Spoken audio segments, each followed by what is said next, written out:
Does using expensive keycaps on a cheap keyboard even make any kind of sense? Today we're going to start exploring that by doing a couple of things. First of all, I have a barebones TKL called the FLEsports MK870 we're going to be reviewing. On top of that, we are going to, in earnest, be introducing all of our dedicated testing gear for barebones keyboards going forward, just so I can maintain some more consistency in the typing sounds test and the impressions that I get from these boards. But in this testing gear is a $100 set of keycaps, so we're also going to take a much closer look at those, and then at the end sort of tie this all in and see if any of this makes any kind of sense. Now, if the name FLEsports sounds familiar to you, you may recall an F12 Polia edition we reviewed from them a little while back on the channel, and I was largely impressed with that keyboard.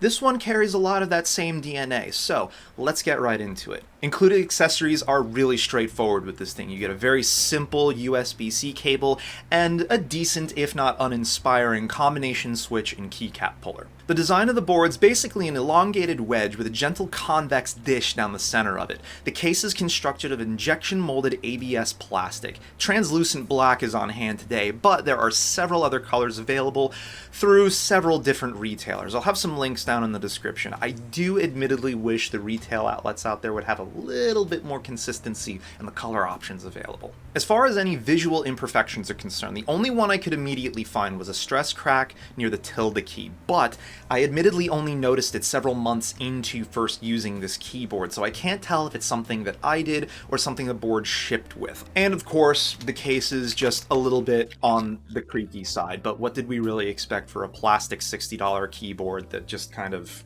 snaps together? The bottom of the case features 5 rubber standoffs, 3 of them set near the bottom front, 2 of them also acting as kick-out feet to give you a bit more typing angle should you desire. Also featured are 3 USB-C ports, one at the back just to the right of the center of the keyboard and one on either side. Unfortunately, there is no USB-C pass-through capability here, since especially when you go to plug in a powered device, what I observed happen is the keyboard powers down and the powered device winds up receiving power instead. So unfortunately, you can really only use these USB-C ports for some additional cable routing options. On top of that, they're a little bit on the recessed side and the opening is very specifically measured out. So if you have a USB-C cable that has a broader terminal at the end of it, it may not fit in the keyboard. It's otherwise a standard TKL layout, no exotic bottom row, and no F13 key. Admittedly, after the MK870 review, I'm kind of spoiled on that, and I kind of want an F13 on every TKL I have now. The board is also tray mount, and it's relatively easy to disassemble with a couple of plastic picks and a number 1 Phillips screwdriver.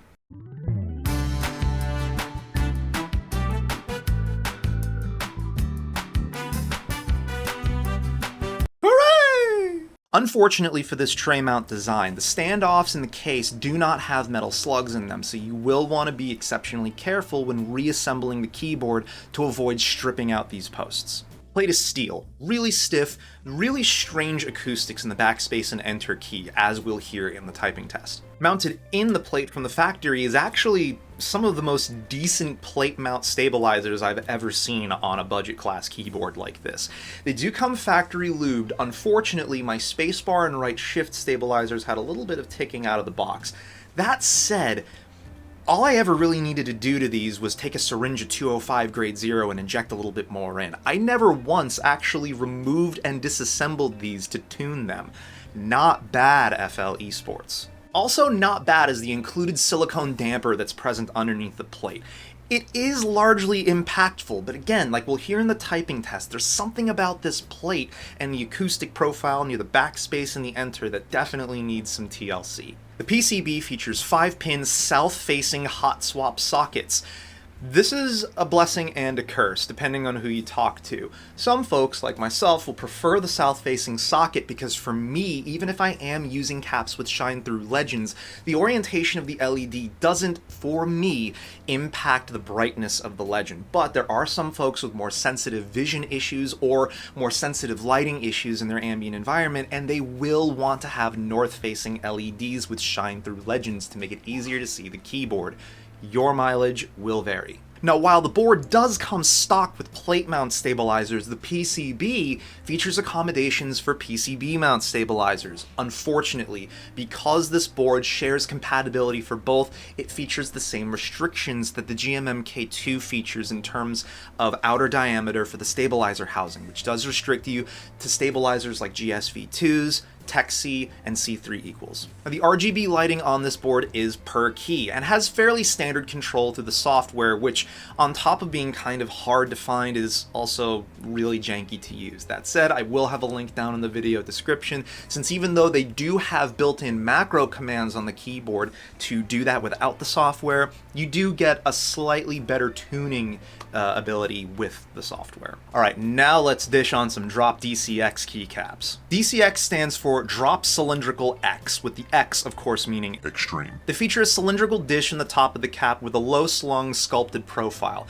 Actually, it's kind of lower than cherry in several rows. These utilize a specialty blend of double shot ABS plastics and extremely tight manufacturing tolerances. They actually feel extremely similar to MT3 profile caps. So if you enjoy the texture and feel of MT3, you will enjoy the texture and feel of DCX. In comparing the texture and the text quality to cherry, they're different, but I wouldn't necessarily say one is better or worse than the other. I like them both for different reasons. Now, while the base kit features extensive compatibility, I will eventually be expanding to get the spacebar kit so I can utilize this cap set on Alice and Arisu style boards as well. Long-term use will of course determine whether or not these are more or less resilient to shine than something like a GMK cap set, but so far, this is one of my favorite cap sets I have in-house, and I want to give a huge shout out and thank you to Drop for supplying them for use for the channel. Paired with these caps, unless otherwise noted, will also be JWK's JWICK black switches. These retail at about 23 cents per switch and do come factory lubed, though I do personally recommend that if you stick with the stock spring, you at least re-lube the spring, because about a third of my batch did exhibit noticeable spring ping. At stock, these carry a full PA66 nylon housing with standard length palm stem and a standard length unplated 58 gram spring. I personally found the stock spring had a bit of a weak return to it, so to make the switch feel a bit more comfy and snappy while in use, I swapped these out for Canon Key's 58 gram 2-stage slow springs. These provide a little bit more front-loaded actuation force and a snappier return that accentuates both the bottom and top housing in the switch. In testing barebones keyboards, this is going to ensure that not only am I personally comfortable while testing the board, but it's also going to guarantee that I can tease out any acoustic issues that a board may have. These were of course lubed with 205 grade 0 on the stem, GPL 105 on the springs. Now, because we need a sanity test for testing expensive keycaps on a cheap keyboard, I'm also using my other set of dedicated testing keycaps on this keyboard, TaiHao's Cubic white on black, but we'll take a closer look at those in an upcoming content piece since I have several Cubic cap sets on hand and each of them has unique pros and unique cons.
So, between DCX and our cubic caps, I kind of liked how the both of them sounded and felt, to be honest with you. If I had to edge out a winner, for me it would be DCX. It felt a little bit better to me, and the sound was a little bit more even and consistent. I will say, however, that the issues with the way the backspace and the enter key sound were more pronounced on DCX. The point here is that if you shop around correctly, either end of the pricing spectrum has great stuff to offer you. You should just maybe keep things in context of one another. If you're going out and intentionally spending money on a $60 barebones keyboard, does it strictly speaking make sense to spend more on the keycaps than you did on the board? I would say outside of fringe scenarios, probably not. Sure, it definitely makes more sense if you want better dedicated support for Alice and Arisu keyboards and stuff like that to go with something like DCX, but Cubic gets you within spitting distance of all of that compatibility, and it's less than half the price. So while DCX is an outstanding set of keycaps, maybe stick to higher end keyboards with better acoustic tuning if you're going with something like this. Similarly, switches don't have to be stupendously expensive to be awesome. I love these JWICK blacks that we're using for testing. I love the Canon Keys 2-stage slow spring we dropped in here. And because the switch was so inexpensive at stock, it kind of made more sense for me to spend the extra money on a spring swap for them. Now, as for the MK870, for the price, this thing's kind of a big dub for me. It's definitely not endgame, and it's definitely got its problems, but what it does give you for $60 is a really solid entry point into a custom mechanical keyboard that is easily modifiable to be a better quality experience. And we're going to be following up with this with a couple of mods I'll be doing to see if we can get it sounding any better. And despite all the quirks and foibles with this barebones, I've been using this on and off in my board rotation for nearly the past year alongside boards that cost a hell of a lot more than this thing does. And it's still one of my favorites. And that's going to wrap it up for this one. If you made it this far into the video, thank you so much for watching. You're the real goats. Make sure you toss us a thumbs up on the way out if you liked what you saw. Get subscribed and notified so you don't miss any of our content when it goes live. Make sure you check out our links below if you're interested in any of the stuff we talked about today. And if you'd like to support our efforts to make better and more content here on The Manic Geek, why don't you stop off at our coffee page below and buy us a coffee? Every little bit helps. And we'll catch you all in the next one.